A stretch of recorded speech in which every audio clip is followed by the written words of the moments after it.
The Starchild. Long ago, there was a poor woodcutter in a village.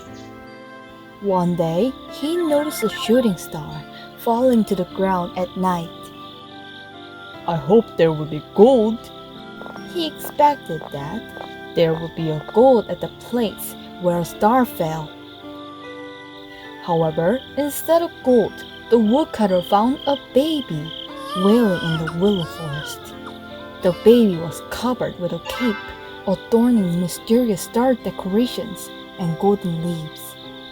The woodcutter, who felt pity of him, decided to raise him as his own son and called him Starchild. Starchild grew so beautifully as the years went by. But the more beautiful his appearance was, the more wicked the child became. He mocked and sneered at whatever it was weak or disgusting, due to his blindness of his own beauty. Dirty bloods! You're so mean! Go away, you idiots! Even the child despised all of the kids in the village, including his foster father's children, by calling them dirty blood. Starchild treated the children like servants so severely that the rest of the kids in the village started to have a frozen heart like him. One afternoon, a beggar woman passed by the village. The child called her a freak and made fun of the woman by kicking her. Why is an unpleasant hag in my village? Get away, you freak! The woodcutter nearby ran toward the child and scolded him. What are you doing to this poor lady? Don't you feel sorry to her, do you? And suddenly a woman fainted. The kind woodcutter ran, carried the woman on his back, and said to the child, You should come back home immediately. And the boy obeyed him. The woodcutter who brought her home examined the woman's condition. Are you okay, ma'am? But she ignored the woodcutter's question and said, He's my son.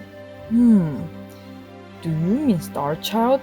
I didn't name him, but after listening to her story, the woodcutter realized that the beggar was Starchild's mother, who wandered all over the world looking for her son. The boy's amber necklace and a golden clothing decorated with silvery stars were tokens that proved it between the mother and the son. When the child came, the woodcutter told him that the beggar was his real mother. Starchild? She is your real mother. Say hello to her. But the child yelled, What? He can't be my mom. There's no way my blood is dirty like her.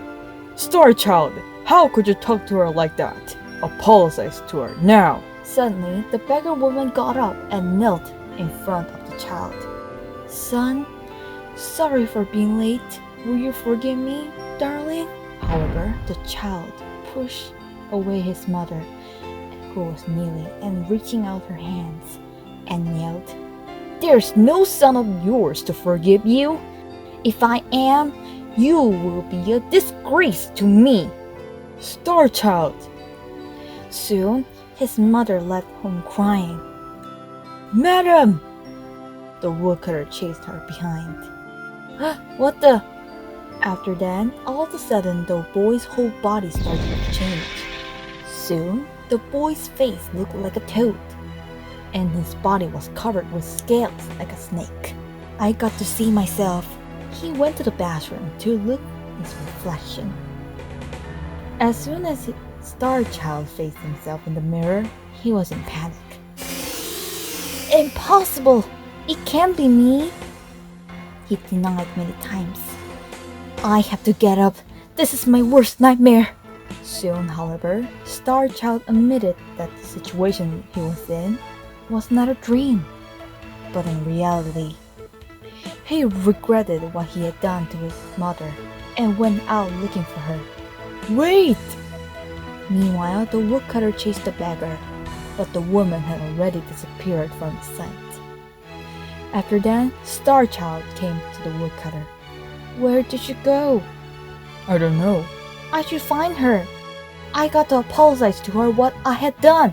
Good thinking. Wish you luck, my child.